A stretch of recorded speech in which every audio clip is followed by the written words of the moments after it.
ഞാനും തമ്മിൽ മൂന്നാം നാളാണ്. കാരണം ഇത് വെച്ച് എന്തുണ്ടാക്കിയാലും 8 നില പൊട്ടാറുണ്ട്. സാധാരണ ഈ ഈസ്റ്റും മൈദയും തമ്മിൽ ഭയങ്കര സൗഹൃദത്തിലാണെങ്കിലും എന്റെ കയ്യിലെത്തുമ്പോൾ രണ്ടുപേരും അമ്മായി അമ്മയും മരുമോളുമാണ്. ഇനി ഒരു പാത്രത്തിൽ 1 സ്പൂൺ പഞ്ചസാരയും നമ്മുടെ മെയിൻ ശത്രുവായ ഈസ്റ്റും പിന്നെ ഇളം ചൂടുവെള്ളം കൂടെ ഒഴിച്ചിട്ട് നന്നായിട്ട് മിക്സ് വെൽ.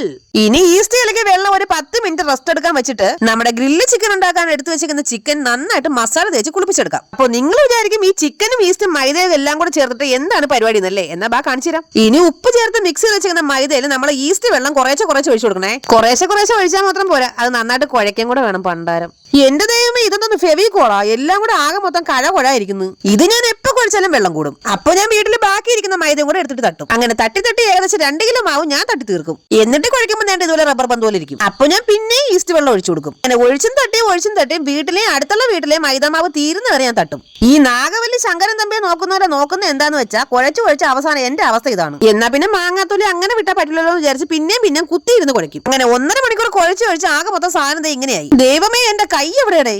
അങ്ങനെ കുഴച്ച് കൈ ഊരിപ്പോവാറായപ്പോഴാണ് ഞാൻ ആ സത്യം മനസ്സിലാക്കിയത്. ഇടമണ്ടായത് ഇങ്ങനെയല്ല കുഴയ്ക്കുന്നത്. പണ്ടത്തെ അമ്മച്ചിമാര് അരി ഉരുളിലിട്ട് ആട്ടുന്ന പോലെ ഇങ്ങനെ ആട്ടണം. ഇന്ന് ആട്ടി മാവ് ശരിയാവാതെ വീട്ടിൽ കയറിയാ നിന്റെ മുട്ടുകാര് തല്ലി ഓടിക്കുന്ന അമ്മ. കാരണവന്മാര് പണ്ട് അരി ആട്ടാൻ പഠിപ്പിച്ചെന്നുകൊണ്ടാണോ ഇപ്പൊ ശരിയായിട്ടാ. ഇനി ഒരു 2 മണിക്കൂർ മാവ് റെസ്റ്റ് എടുക്കട്ടെ, കൂടെ ഞാനും. കുഴച്ച് കൈ പഞ്ചറായത് ഓക്കെ, ഈ നടു എങ്ങനെ പഞ്ചറായെന്നാണ്. ഇനി ഒരു ഗ്ലാസ് തണുത്ത നാരങ്ങ കുടിക്കാം, ഇല്ലെങ്കിൽ എന്നെ മിക്കവാറും ഇവിടെ ആരെങ്കിലും എടുത്തോണ്ട് പോകേണ്ടി വരും. ഇനി ഗ്രില്ല് ചെയ്യാനുള്ള ചിക്കൻ ഓവൽ കേട്ടിട്ട് ഒരു 10 മിനിറ്റ് ചെവിയും പൊത്തി മാറിയിക്കാം. പൊട്ടിത്തെറിക്കുന്ന ശബ്ദം കേട്ടില്ലെങ്കിൽ എലി അതിനകത്ത് കൂട് വെച്ചിട്ടാന്ന് മനസ്സിലാക്കാം. 2 മണിക്കൂർ കഴിഞ്ഞ് മാവെന്ന് തൊട്ട് നോക്കിയതായിരുന്നു. ദൈവമേ, ഇതെന്തൊന്ന് റബ്ബർ പാലാ.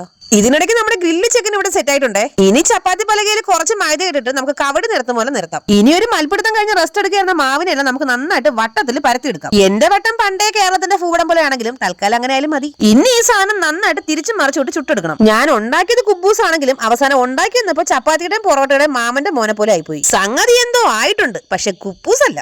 അങ്ങനെ നമ്മുടെ ഗ്രിൽഡ് ചിക്കനും കൂടെ കഴിക്കാൻ നല്ല ക്രീമി മയോണൈസും. ഇനി ചിക്കൻ അല്ല പഴങ്കഞ്ഞാണെങ്കിലും കൂടെ കട്ടൻ ചായ ഉണ്ടാവും. ഇനി ഒരു പീസ് ഗ്രിൽഡ് ചിക്കൻ ഇങ്ങനെ ഇളക്കി എടുത്തിട്ട് കുബൂസ് ആണെന്ന് പറഞ്ഞ് നമ്മൾ ഉണ്ടാക്കി എന്തോ ആ സാധനം ഇല്ലേ, അതും കൂടെ ഇങ്ങോട്ട് വെച്ചിട്ട് ഇച്ചിരി മയോണൈസ് മുക്കി അങ്ങോട്ട് അടിക്കുക. അങ്ങനെ മുക്കി അടിച്ചപ്പോഴാണ് എനിക്ക് ആ സത്യം മനസ്സിലായത്. ഇത് കുബൂസ് അല്ലടാ, ഇതാണ് ഈസ്റ്റ് ഇട്ട ചപ്പാത്തി. ദേ നോക്കിക്കോ, ഇവരെല്ലാരും കഴിച്ചിട്ട് ഇപ്പൊ അടിപൊളി എന്ന് പറയും. കാരണം അടി പൊളിഞ്ഞോണ്ടല്ല കേട്ടാ, ഇവരാരും കുബൂസ് നേരത്തെ കഴിച്ചിട്ടില്ല. അതുകൊണ്ട് എന്നെ ഒഴികെ ഇവിടെ ആർക്കും കുബൂസിന്റെ ടേസ്റ്റ് തൊട്ട് അറിഞ്ഞും കൂടാ. അപ്പൊ നമ്മുടെ ചാനൽ എല്ലാവരും സബ്സ്ക്രൈബ് ചെയ്ത് സഹായിക്കണേ. ഇന്നത്തെ വീഡിയോ ഇത്രയേ ഉള്ളൂ. ടാറ്റാ.